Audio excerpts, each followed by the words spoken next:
Un jour, un livre m'arrive dans les mains au bon moment, comme toujours. Il est intitulé Kundalini. Il raconte à la première personne l'aventure qui est arrivée à l'auteur. Il est indien, d'une famille très religieuse et pratiquante qu'on aurait cru préparée à ce qui allait suivre. Il vit aux Indes et approche la trentaine quand la Kundalini s'éveille. Ceci se passe dans les années de 1930 à 1950, c'est-à-dire bien avant que les sectes hindouistes et bouddhistes déferlent sur le monde occidental avec toutes leurs adaptations à la culture du business. Il décrit des phénomènes du même genre que ce qui m'est arrivé, mais avec une intensité beaucoup plus grande et des inconvénients que je n'ai pas subis. Tantôt, il n'avait plus faim et ne mangeait plus, mûri apparemment par cette force. Tantôt, au contraire, il ne pouvait pas s'empêcher de tout dévorer alors qu'il y avait la guerre et qu'il n'arrivait déjà presque pas à nourrir sa famille. J'ai ressenti aussi ces phénomènes, mais beaucoup plus légèrement. Il voit les maisons, les objets auréolés de lumière argentée. Je l'ai perçu aussi, mais très faiblement. Il alterne des périodes de bonheur extraordinaire avec des souffrances considérables que je n'ai pas connues. À un moment, il évoque la montée de la Kundalini dans sa colonne vertébrale. Elle peut se faire de deux façons, soit en un seul courant d'énergie qui monte en ondulant exactement comme le représente le caducée des pharmaciens autour de l'axe principal, ou scindé en deux courants chaud et froid comme le caducée des médecins. En fait, ces caducées, dont l'Occident a oublié la signification, sont des planches d'anatomie énergétique. L'axe principal passe dans la moelle épinière de la colonne vertébrale. Les Indiens l'appellent la Sushumna. Les deux courants sont appelés Ida et Pingala. Je ne sais plus lequel est chaud et solaire et l'autre froid et lunaire. L'auteur écrit qu'il y a des montées où l'énergie froide domine, il grelotte et il gèle jusqu'à ce que ça se passe. D'autres fois, il souffre une chaleur infernale qui le brûle quand c'est le courant chaud. Je suis frappé, en lisant ce texte, que pas un instant, il ne pense à la clé de ses difficultés. Pas un instant, il ne pense ni ne fait appel à Dieu, ce qui aurait eu pour effet de faire disparaître dans l'instant ses effets néfastes. J'ai ressenti dans l'hindouisme et du bouddhisme, je ne parle pas des superstitions populaires, qu'il y a une très grande connaissance des mécanismes d'énergie spirituelle et des plans d'illumination, à l'inverse du christianisme, mais perdu au milieu d'une multitude de dieux, d'avatars, de rituels, de superstitions qui ont fait perdre la notion du Dieu unique. Ce monsieur dit comme moi qu'il n'a jamais rencontré de chakra, et il va jusqu'à écrire qu'il met sérieusement en doute leur existence même. Je ne vais pas jusque-là, je ne connais pas tout. Je sais simplement que je n'en ai jamais vu ni perçu, et qu'il n'est pas indispensable de les ouvrir pour accéder à des plans d'illumination élevés, ni d'être végétarien. Une différence notable entre nos deux expériences. Il ne parle jamais de transmettre cette énergie à qui que ce soit. Il n'en ressent jamais la nécessité, comme je l'ai ressenti après que la flamme blanche au bord bleuté m'ait pénétré par la tête. Très ennuyé par ce qu'il endurait, il parcourut toute l'Inde pour essayer de rencontrer quelqu'un qui saurait quoi faire pour l'aider.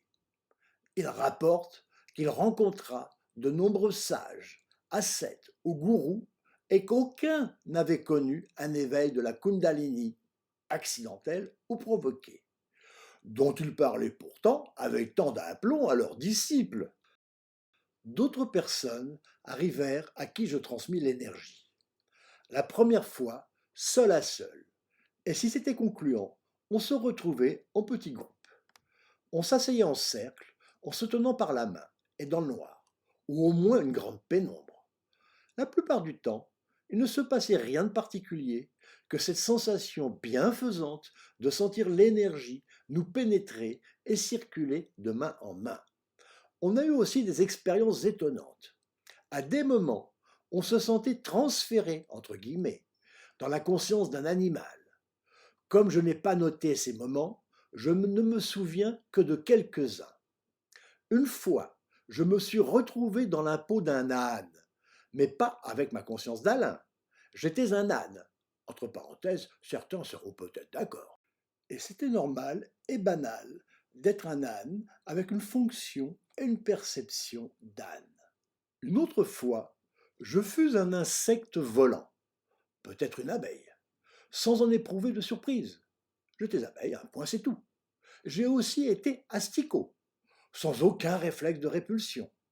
Je voyais la fonction indispensable de nettoyeur de la planète que j'accomplissais sans état d'âme. Je me suis aussi perçu félin, sans savoir lequel, grimpant une branche.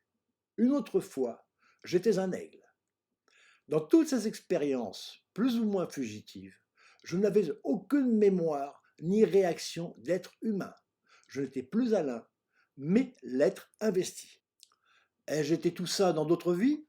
Ou n'était-ce qu'une expérimentation qui m'a été envoyée pour que je sente ce que c'est d'être dans la peau d'animaux sur lesquels on projette des sentiments qui n'ont rien à voir avec ce qu'ils éprouvent? Je n'ai jamais pu déterminer qui pouvait ou ne pouvait pas percevoir l'énergie. Aucun critère n'est apparu. Mes anciennes amies, comme Paula et Marie, que je voyais de temps en temps, se sont montrées totalement réfractaires. À des moments, le silence de ces réunions était rompu par des gémissements pouvant s'élever jusqu'à des cris libérateurs orgasmiques sans que personne ne bouge. Une fois, il y eut une tension très forte, et soudain, Agathe poussa un grand cri et tomba à la renverse. Simultanément, je sentis une montée qui fit entrer ma conscience dans un noir profond, au centre duquel il y avait un point lumineux qui grandit, en m'envahissant complètement.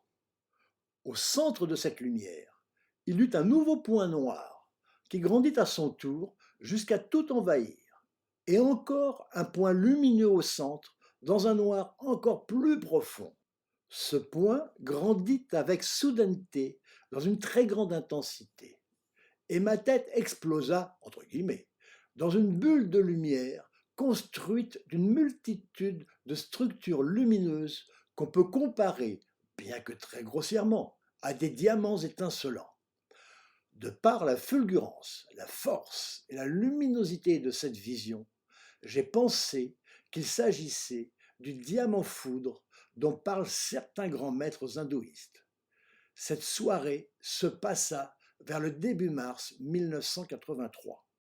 En parallèle de mes expériences spirituelles, je continuais ma recherche picturale. À vrai dire, c'était plutôt l'inverse. C'est ma recherche picturale animée en musique qui a provoqué, initié mon accès à la spiritualité. À force d'expérience, j'ai fini par dégager une relation particulière entre la musique, la lumière et l'électronique, ce qui était le point de départ de ma quête. 27 octobre 1981, jour de mon anniversaire. Mon cadeau. Je découvre la structure dessinée, le plan du couloir de l'infini, qui sera la base de mes découvertes ultérieures après une longue gestation. L'image obtenue rappelle un couloir, c'est aussi l'intérieur d'une pyramide et autre chose qu'on découvrira plus loin. C'est à la suite de la découverte de cette image que l'énergie est apparue. Les personnes reçoivent toujours l'énergie, mais elles n'en sont pas toujours conscientes. Souvent, elles ne ressentent qu'une impression de bien-être qui leur fait penser à du sommeil, tout en sachant par les bruits lointains extérieurs à la pièce qu'elles entendent qu'elles ne dorment pas. Certaines personnes reçoivent beaucoup plus fortement et le ressentent très nettement. Je leur propose alors de se joindre à notre groupe. On se réunit en fin d'après-midi, début de soirée, assis en tailleur, en formant un cercle. On se donne la main, on ferme les yeux, on éteint la lumière au préalable. Dans le noir, on quitte plus facilement le monde quotidien. J'appelle, entre guillemets, l'énergie dans une concentration particulière qui m'est venue naturellement. Tout ce qui se passe dans ces moments est très difficile à mettre en mémoire.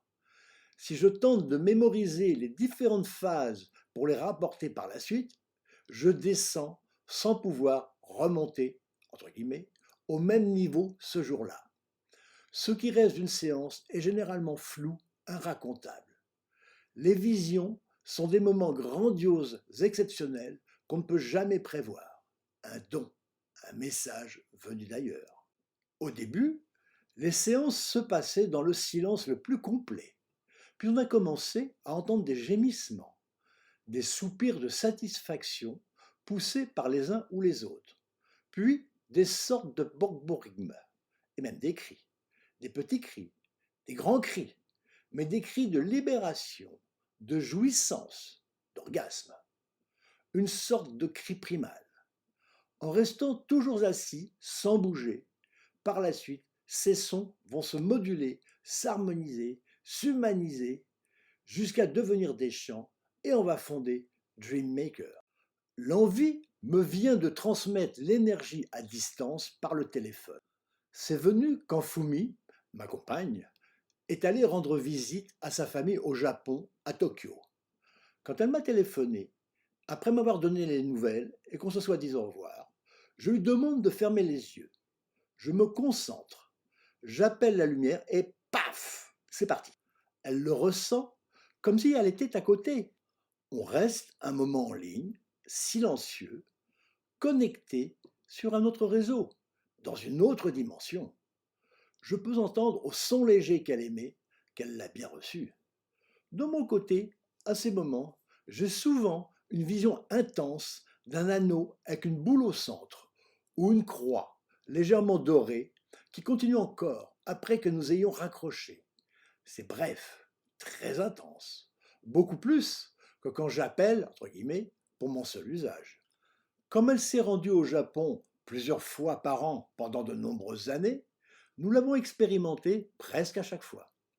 Pas toujours à cause du décalage horaire ou de ma fatigue. Il faut que je sois en forme pour pouvoir le faire.